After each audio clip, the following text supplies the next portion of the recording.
पायल की शादी शहर में होती है। पायल की सास सरोज और ननद कोमल उसको घर दिखाने लगते हैं।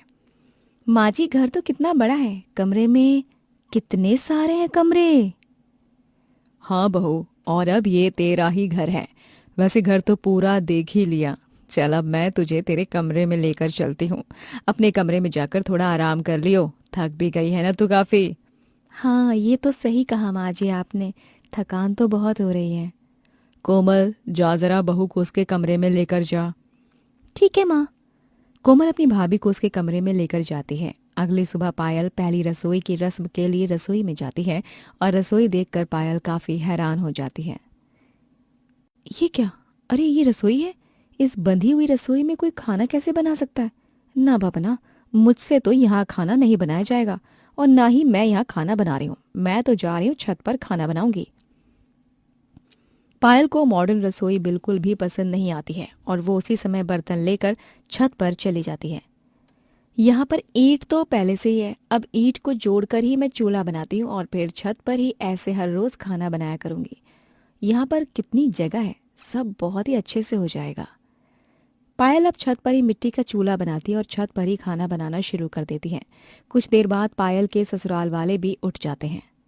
अरे अमन, बहू कहाँ है? सुबह से दिखी नहीं। हाँ माँ, मैं तो रसोई में भी देखकर आ गई। मुझे लगा आज भाभी की पहली रसोई की रस्म है तो वो रसोई में ही होंगी, लेकिन भाभी तो रसोई में भी नहीं है। माँ सुबह जल्दी तो उठ गई थी पायल, उसने मुझे भी उठाया था। लेकिन मुझे काफी नींद आ रही थी, इसलिए मैं उठा नहीं। लेकिन मुझे नहीं पता कि पायल कहाँ है। तभी अमन का छोटा भाई अरुण आता है। माँ, भाभी छत पर खाना बना रही हैं। आपने कहा है क्या भाभी को छत पर खाना बनाने के लिए? क्या छत पर खाना? चलो तो जरा छत पर। सब लोग छत पर जाते हैं तो छत की शक्ल ही बिगड़ चुकी होती है। सब काफी दंग रह जाते हैं छत का ऐसा हाल देखकर। माँ, हमने छत को इतने अच्छे से बनाया था, घास वाली कारपेट थी, पौधे, झूला सब लगाया था। मोहल्ले में सबको हमारी ही छत अच्छी लगती थी, लेकिन भाभी ने तो सबसे खराब हमारी छत कर दी। भाभी, आपने ये क्या किया छत का हाल? अरे जब रसोई है तो आपने छत पर खाना क्यों बनाया? आप सब लोग यहाँ। अरे ननद जी, वो क्या है ना, रसोई बहुत ही बंधी हुई लग रही थी और मुझे चूल्हे पर खुले में खाना बनाने की आदत है। हमारी इतनी बड़ी छत है तो छत का सही से इस्तेमाल भी करना चाहिए। हाँ, बस इसीलिए मैं छत पर ही खाना बनाने आ गई। अरे बहू, तुझे अगर हमारी रसोई में खाना बनाना नहीं आता है तो इसमें कोई बड़ी बात नहीं है। अरे हम लोग हैं ना तुझे सिखाने के लिए। छत पर खाना बनाने की कोई ज़रूरत नहीं है। नहीं माँ जी, अरे जिसको जो अच्छा लगता है वैसे करने दीजिए ना। मैं आप लोगों में से किसी की नहीं सुनने वाली हूँ। मुझे तो छत पर ही खाना बनाना अच्छा लगता है और मैं छत पर ही बनाऊंगी। अच्छा, आप सब नीचे जाओ ना, खाना बन गया है। मैं थोड़ी देर में सबके लिए खाना लेकर आती हूँ। पायल की जिद के आगे कोई कुछ नहीं कर पाता और अब पायल ऐसे ही हर रोज छत पर खाना बनाया करती। कुछ दिनों बाद बारिश का मौसम बन रहा होता है, जिसे देखकर सरिता कहती है, बहू लगता है काफी बारिश होने वाली है। तो एक काम कर, नीचे आज जाकर खाना बना ले। छत पर चूल्हा जलाएगी और अगर बारिश हो गई तो तेरी मेहनत खराब हो जाएगी। अरे माँ जी, आप ना ऐसे परेशान मत होइए, है ना। सब ठीक हो जाएगा, कोई दिक्कत नहीं आएगी। अरे मैं भी तो ढीठ हूँ, आप देखती जाओ बारिश होते हुए भी छत पर मैं कैसे खाना बनाती हूँ। पायल एक बड़ी सी तरपाल लेकर छत पर चली जाती है और तरपाल को डंडे की मदद से चारों तरफ से ऊपर से बांध देती है। हो गई ना छत की भी छत। अब बारिश में खाना भी आराम से बन जाएगा और कोई नुकसान भी नहीं होगा। खुले में खाना भी बनेगा और खाना जो है बारिश की वजह से रुकेगा भी नहीं। तेज बारिश में भी जब पायल छत पर खाना बनाकर सबको देती है तो सब हैरान हो जाते हैं। माँ, अब ना बहुत हो रहा है। भाभी को देखकर तो बिल्कुल भी ऐसा नहीं लग रहा है कि भाभी जिंदगी में कभी हमारी रसोई का इस्तेमाल करेंगी। लेकिन इतना तो जरूर पता चल रहा है कि भाभी हमारी छत का सत्यानाश जरूर करने वाली है।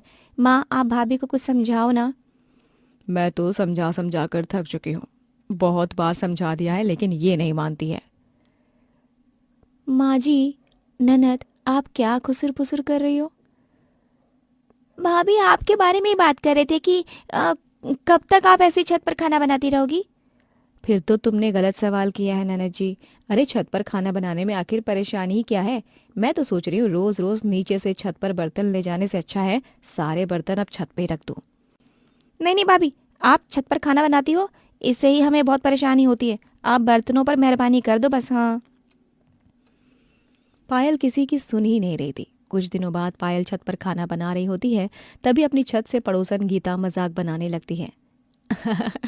अरे सरोज की बहू, गांव से शहर क्यों आई है? गांव में ही रहना था ना। आप ऐसे क्यों कह रही हैं? और मैं गांव में ही क्यों रहूं?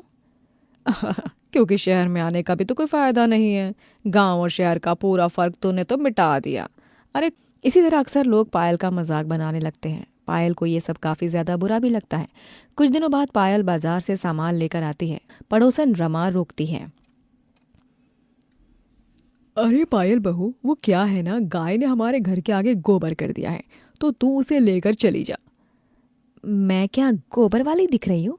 अरे छत पर रसोई बनाई है तो तू गोबर का भी इस्तेमाल कर लेगी ना। गंवार तो है ही तू। चल, लेकर चली जा।